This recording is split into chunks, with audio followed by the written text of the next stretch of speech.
Everyone, welcome to rice smart.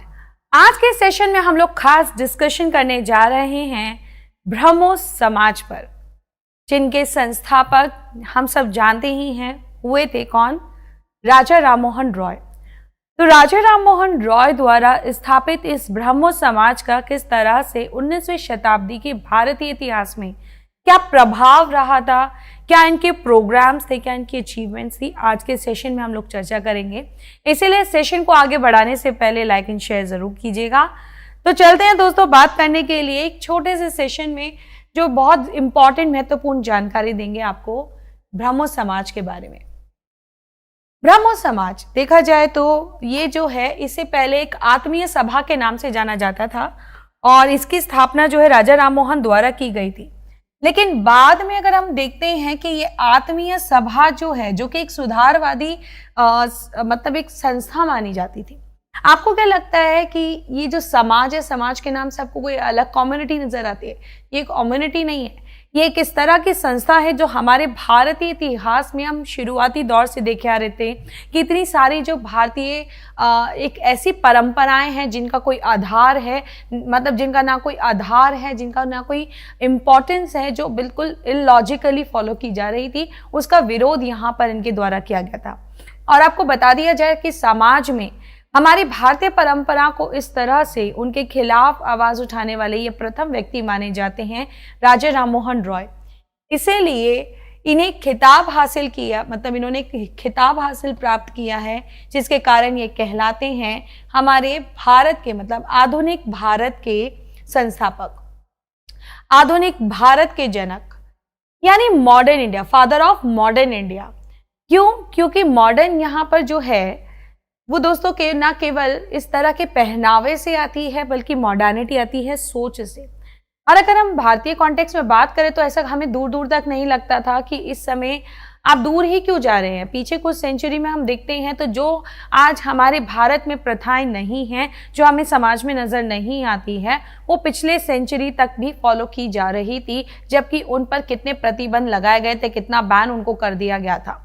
लेकिन सोचिए, जब इतने मुश्किल से वो समाप्त हो रही थी तो कितना ही मुश्किल था इन समाज के खिलाफ उंगली उठाने के लिए। लेकिन राजा राममोहन रॉय ने बिना किसी की परवाह किए ऐसे किया।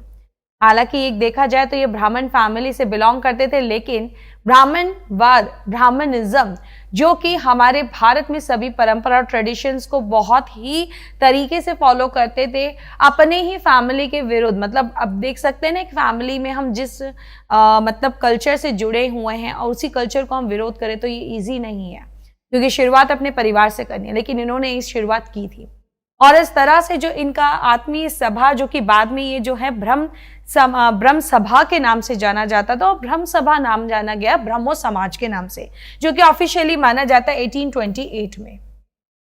ये जो ब्रह्मो समाज थे, इसके माध्यम से राजा राममोहन रॉय ने लोगों को जागरूक करना शुरू किया कि आप लोग इतने समय से जो इन परंपराओं को फॉलो कर रहे हैं, क्या इन परंपराओं का कोई आधार है?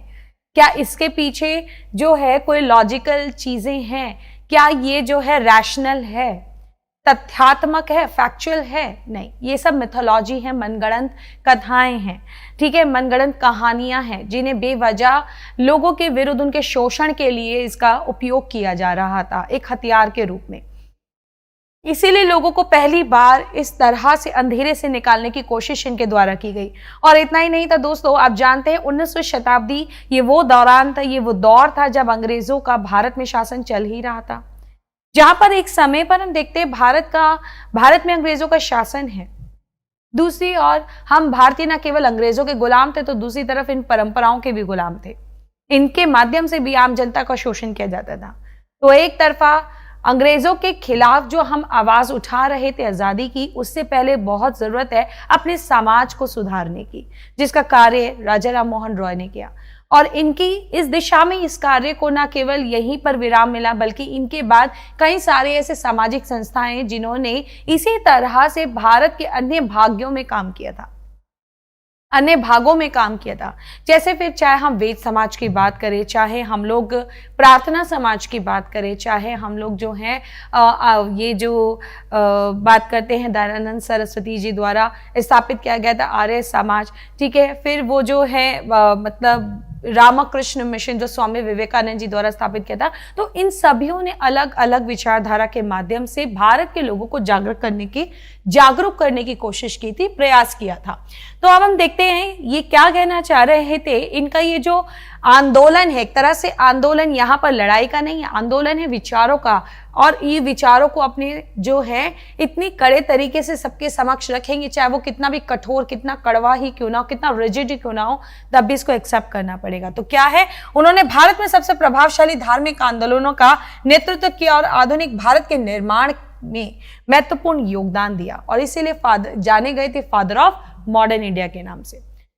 ब्रह्मो समाज ने बेसिकली किस किस का विरोध किया था? इन्होंने धर्म ग्रंथ या अनुष्ठानों में अंधविश्वास की अपेक्षा तर्क, व्यक्तिगत विवेक और सामाजिक न्याय पर और जोर देकर पारंपरिक हिंदू धर्म को चुनौती दी।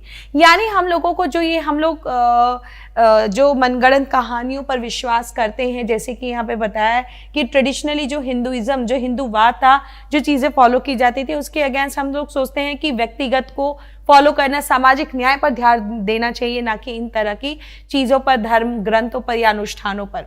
इतना ही नहीं, बल्कि ये एक विश्वास करते थे एक ईश्वर की एकता को लेकर।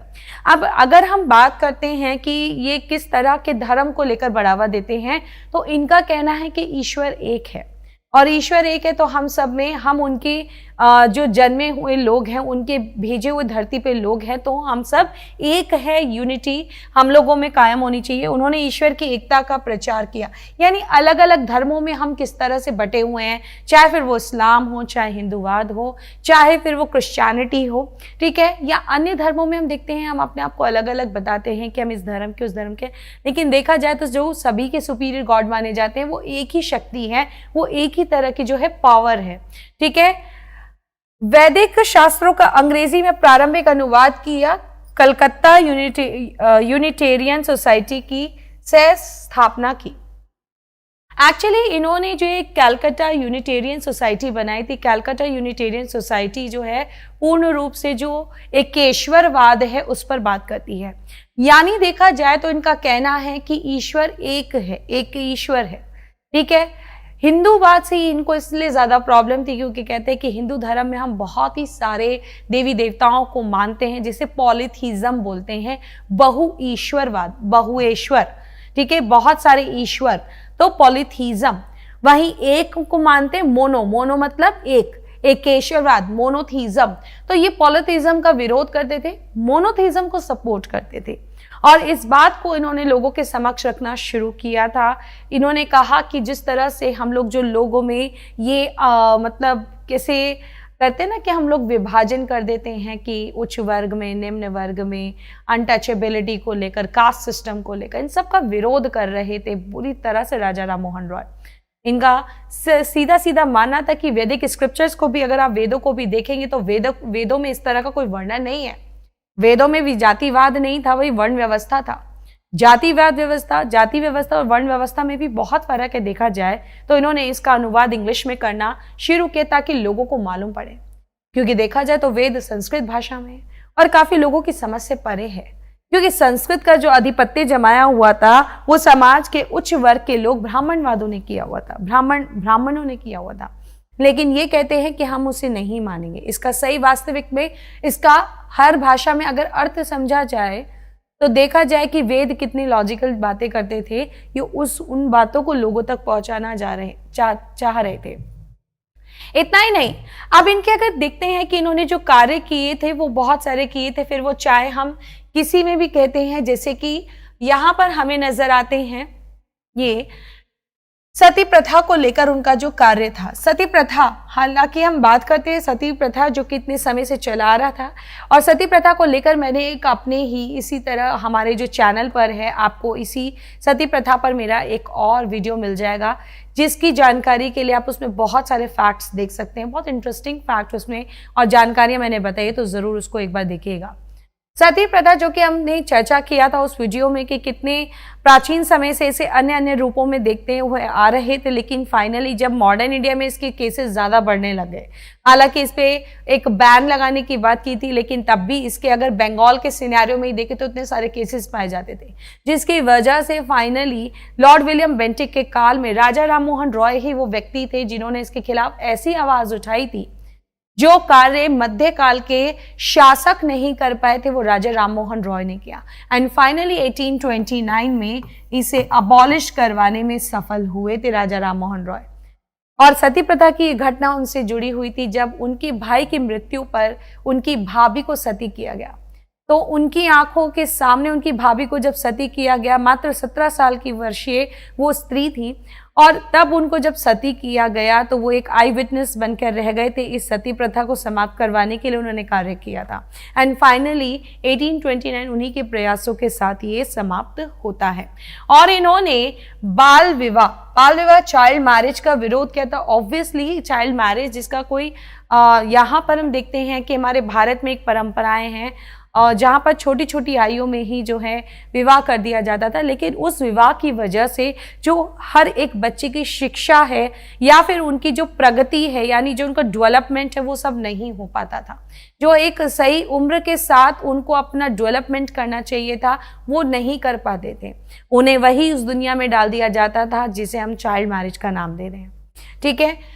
और देखा जाए तो वैसे दोस्तों ये अभी तक भारत में जो है, आपको भले ही एक एक्ट बना हुआ है जहां पर लीगल जो है एज अलग मानी जाती है, लेकिन अभी भी आप देखेंगे भारत के कई कई हिस्सों में ये इनडायरेक्टली फॉलो किया जा रहा है। ठीक है, इंटरनली फॉलो किया जा रहा है, जिसे रोकना बहुत मुश्किल है, समाप्त करना मुश्किल है। राजा राम मोहन रॉय ने एक आधुनिक भारत की कल्पना की थी जिसमें पश्चिमी विचारों के सर्वोत्तम पहलुओं को अपने देश की समृद्ध सांस्कृतिक विरासत के साथ मिश्रित किया गया हो, क्योंकि उनका मानना था कि भारत विज्ञान और तर्क जैसे पश्चिम के मूल्यवान विचारों को अपनाकर प्रगति कर सकता है। अब ये कहना चाहते हैं कि पूर्ण रूप से वो भारत के जो कल्चर है उसका विरोध नहीं करना चाह रहे। हमारी संस्कृति पूर्ण रूप से गलत नहीं है, लेकिन इनका कहना है कि जिन चीज़ों में हमारा भारत जो है इलॉजिकल चीज़ों को फॉलो कर रहा है, उसकी जगह हमें पश्चिमी विचारों को अपनाना चाहिए। ऐसे पश्चिमी विचार जो हर चीज़ के पीछे एक तर्क देते हैं, यानी कोई ना कोई रीज़न होता है, यानी कोई ना कोई फैक्ट्स होते हैं, यानी कोई ना कोई जो है रैशनैलिटी आपको नजर आती है उनके चीज़ों को लेकर। साइंटिफिक कहते हैं ना, एक साइंटिफिक रीजन होना चाहिए, विज्ञानात्मक की परिभाषा होनी चाहिए। जैसे कि अगर आप देखें तो आपका दोस्त अगर एक कहानी है, यार मैंने भूत देखा है, तो आप उससे क्या क्वेश्चन करते हैं? अरे झूठ बोल रहे हो, क्या तुम्हारे पास कोई प्रूफ है? क्या तुम्हारे पास इसका कोई जो है एविडेंस है? यानी आज हम लोगों की जो दिमाग में, आज हमारी सोच में जो बसा हुआ है ना कि हम हर चीज पे प्रूफ या एविडेंस मांगते हैं, तो ये प्रूफ या एविडेंस मांगना ही हमारी ये जो सोच है, इस सोच को इन्होंने ही प्रकट किया था। क्योंकि हर चीज के पीछे एविडेंसेस मांगे जाए या पूछे जाए, इस तरह से पहले हमारे भारतीयों का सोचना नहीं था। ऐसा राजा राम मोहन रॉय विश्वास करते थे, और उनका कहना है कि लोगों का यह हक बनता है कि वो हर चीज को जाने, तब तक उस चीज को ना माने जब तक उसके पीछे कोई साइंटिफिक रीजन ना हो। इसलिए उसके लिए बहुत ही आवश्यक है कि इस चीजों की आवश्यकता है कि वो एक साइंटिफिक नॉलेज को अपनाए, यानी पश्चिमी विचारों को अपनाए।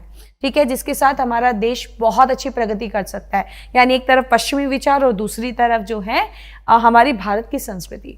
अब हम बात करते हैं इसके प्रोग्राम्स। यानी जब ब्रह्मो समाज जो है, इनके साथ राजा राम मोहन रॉय जो जुड़े थे, और इतना ही नहीं, इनके साथ जो कार्य कर रहे थे, इसमें कौन थे? देवेंद्रनाथ टैगोर। तो देखते हैं कि इन्होंने जो ये कार्य किया था ब्रह्मो समाज को लेकर, इनके मेजर जो कार्य थे वो किस किस के विरोध में कार्य कर रहे थे। जैसे कि हमें नजर आता है यहाँ पर पॉलिथिज्म को लेकर, जो अभी हमने चर्चा ही की थी, और आइडल वर्शिप, मूर्ति पूजा। ये कहते हैं कि दरअसल बहुएश्वरवाद, बहुदेववाद या फिर मूर्ति पूजा को ये अस्वीकार करते हैं ब्रह्मो समाज के लोग। यानी ब्रह्मो समाज के जितने भी फॉलोअर्स थे वो मूर्ति पूजा और बहुईश्वर में कोई भी विश्वास नहीं रखते थे, क्योंकि मूर्ति पूजा के नाम पर भी लोग क्या करते थे? जातिवाद रखते थे। अनटचेबिलिटी की फीलिंग जो लोगों के अंदर थी, दरअसल ये गलत थी। तो मूर्ति पूजा नहीं होनी चाहिए। उनका ऐसा मानना है कि वो पूजा ही क्या, वो जो है भक्ति ही क्या, जो जिसमें जो है भेदभाव है। क्योंकि देखा जाए तो भक्ति आंदोलन भी हमें मध्यकाल में नजर आता है और वो भी यही विचार देते हैं। इसीलिए देखा जाए तो ब्रह्मो समाज कहीं ना कहीं उन विचारों से सहमत है कि जब आपको वर्शिप ही करनी है तो आप भक्ति भी तो कर सकते हैं, जरूरी थोड़ी ना मूर्ति पूजा के नाम पर भेदभाव करके किया जाए। तो वहीं दूसरी तरफ ये अवतारवाद जो विचारधारा है, रीइंकार्नेशन यानी पुनर्जन्म और अवतारवाद, जैसे कि हम जानते हैं हमारे धर्म में इसका विचार जो है बहुत ज्यादा अपनाया गया है। अवतारवादी विचारधारा, पुनर्जन्म की विचारधारा, जिसके आधार पे कितने सारे कार्य जो हमारे धर्म संस्कार से जुड़े हुए हैं हम उनको मानते हैं, फॉलो करते हैं। लेकिन ये पूर्ण रूप से इसका विरोध करते हैं कि इसका कोई भी जो है कोई लॉजिक नहीं है, कोई अवधारणा ऐसी नहीं आती है सामने, और इस पर उन्होंने प्रश्न करना शुरू कर दिया। वहीं पर इन्होंने डॉक्ट्रिन ऑफ कर्म को लेकर भी कोई पुष्टि नहीं दी। उन्होंने कहा हम नहीं जानते हैं कि ये जो कर्म का सिद्धांत है ये है या नहीं है। इस चीज को भी लेकर ये लोग जो है कहीं ना क्या करते हैं, निश्चित तौर पर इसको नहीं मान पाते हैं। वहीं इनका क्या कहना है कि ब्रह्मो समाजियों ने यह प्रदर्शित कर दिया कि किसी भी पुस्तक के पास तर्कशील मस्तिष्क और नैतिकता पर अंतिम शक्ति होने का दावा नहीं किया जा सकता। उनकी मान्यताओं के एक प्रमुख पहलू को दर्शाता है। यानी वो क्या नजर आते हैं कि यहाँ पर जो है रैशनल माइंड और मॉरलिटी की बात करते हैं कि यही उनके मुख्य चीज का आधार है। वो अगर किसी चीज पर विश्वास करते हैं तो वो क्या है, रैशनल माइंड है और क्या है, मॉरलिटी है। ठीक है, तो वो इसी चीज का दावा करते हैं और इसी को अपना कर चलते हैं। साथ के साथ इन्होंने, जैसे कि इतना ही नहीं, अभी तक तो जहां हम धार्मिक रूप से देख रहे थे वही धर्म के साथ जुड़ी हुई हमारी ये परंपराएं जो हमारे समाज में एक धब्बे से कम नहीं था, इसका विरोध भी जोर शोर से ब्रह्म समाज द्वारा किया गया था। जैसे फिर सती प्रथा, बहु विवाह, बाल विवाह, ठीक है, जाति प्रथा जैसी हिंदू प्रथाओं के खिलाफ अभियान चलाया था। अभी तक हमने तो देख लिया था वैसे बाल विवाह पर, सती प्रथा पर, ठीक है, या फिर हमने देखा कि ये जो है जाति प्रथा।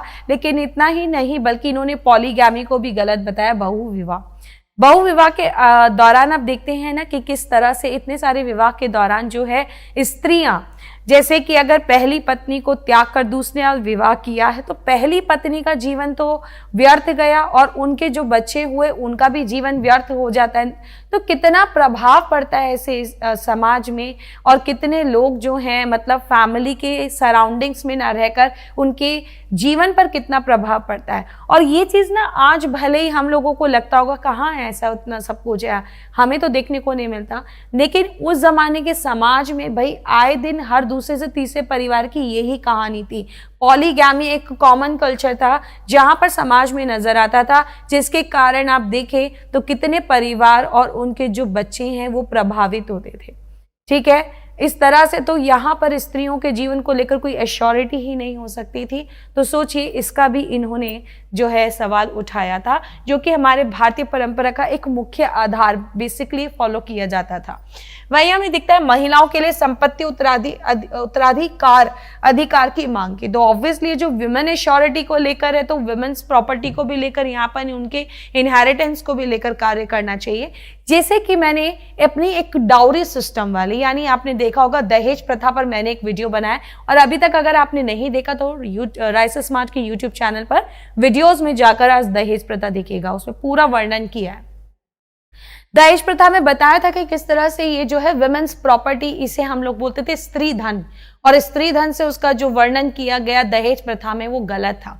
तो एक्चुअल में जो पहले जो स्त्री धन की परिभाषा थी वो सही थी, वो स्त्री के जीवन को सुरक्षित करती थी। लेकिन बाद में दहेज प्रथा का रूप मिलने पर वो किसके लिए हो जाता था, इन लॉज फैमिली के लिए हो जाता था, जिसके कारण बाद में फिर क्या होता था कि स्त्रियों के साथ दुर्व्यवहार होता था। तो कहाँ है उनकी श्योरिटी। ठीक है, साथ ही साथ अब इसके दौरान ये जो ब्रह्म समाज का ये कार्य अपना कर रहे थे, उस उद्देश्य को अचीव करने के लिए उन्होंने बहुत सारी चीजें भी की थी, बहुत सारे कार्य किए थे। जैसे कि यहाँ नजर आता है 1817 में इन्होंने जो है डेविड हेयर के सहयोग से हिंदू कॉलेज जो है स्थापित किया था कलकत्ता में। ठीक है। हालांकि आपको एक सेंट्रल हिंदू स्कूल भी मिलता है जिसका वर्णन आपने सुना, बाद में जाके, बहुत बाद में जाके एनी बेसेंट स्थापित करती हैं और बाद में उसी पे बनारस में बनाया जाता है, बनारस हिंदू यूनिवर्सिटी। बट ये और वो अलग है, हिंदू कॉलेज और वो अलग है, ठीक है। ये कैलकाटा वाला है, वो बनारस वाला है, तो कंफ्यूज नहीं होना, बहुत सारे स्टूडेंट्स ऐसे कंफ्यूज हो जाते हैं, ठीक है। तो वही हम दूसरी तरफ देखते हैं कि इन्होंने एंग्लो हिंदू 1822 में स्थापित किया था, एंग्लो हिंदू स्कूल, ठीक है, जहां पर अब ये चाहते हैं कि हमारे हिंदुस्तानी जो परंपरा, जो संस्कृति है, उसको तो हम फॉलो करें ही करें। ऐसा नहीं है कि हमारी भारतीय संस्कृति में हमारी काफ़ी चीज़ें जो हैं बिल्कुल ही पूर्ण रूप से विरोधजनक होनी चाहिए। काफ़ी चीज़ें हैं जो, बहुत चीज़ें इंडिया जिनमें सक्षम है, उनमें पश्चिम जगत भी सक्षम नहीं था, ठीक है। तो वो संस्कृति तो हो, लेकिन साथ के साथ नए विचारधाराओं के साथ होनी चाहिए। ऐसे विचारधारा जो आपको ये सिखा सके कि कोई भी अगर आपको बताए कि इस परंपरा को फॉलो करना है, तो बिना कारण के आप उसको फॉलो ना करें। तो यहाँ पर आपके पास कौन से विचार भी होने चाहिए? अंग्रेजी विचार, इसलिए एंग्लो हिंदू स्कूल बेटा। 1826 में इन्होंने वेदांत कॉलेज स्थापित किया था और इनका एक बहुत इंपॉर्टेंट जर्नल सामने आता है, संवाद कौमुदी।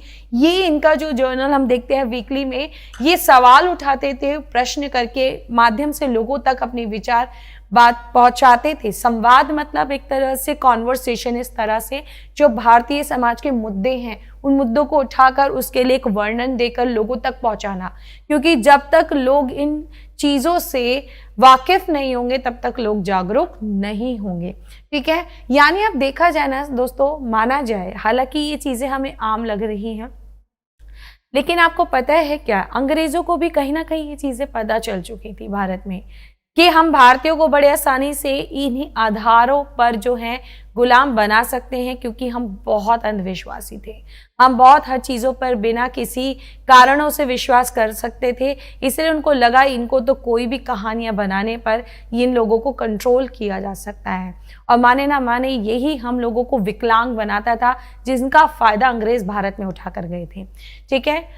नेक्स्ट हम देखते हैं कि जो हम बात कर रहे थे, ठीक है, देवेंद्रनाथ टैगोर, जिनके सहयोग के साथ मिलकर जो है राजा राम मोहन रॉय ने ये स्थापित किया था ब्रह्मो समाज। बाद में जाके जो क्या नाम है,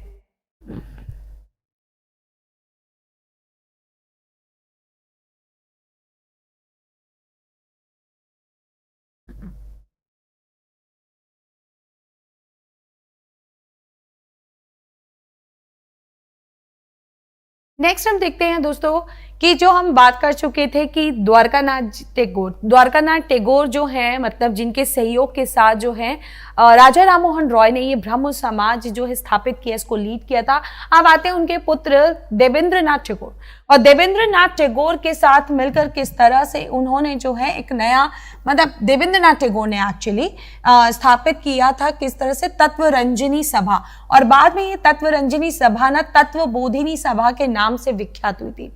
एक्चुअली एक समय पर आकर हमें देखने को मिलता है कि राजा राम मोहन रॉय के बाद जो ये ब्रह्म समाज थी, इसकी बागडोर ना हमें देवेंद्रनाथ टैगोर के हाथ और केशव चंद्र सेन के हाथों में नजर आती है।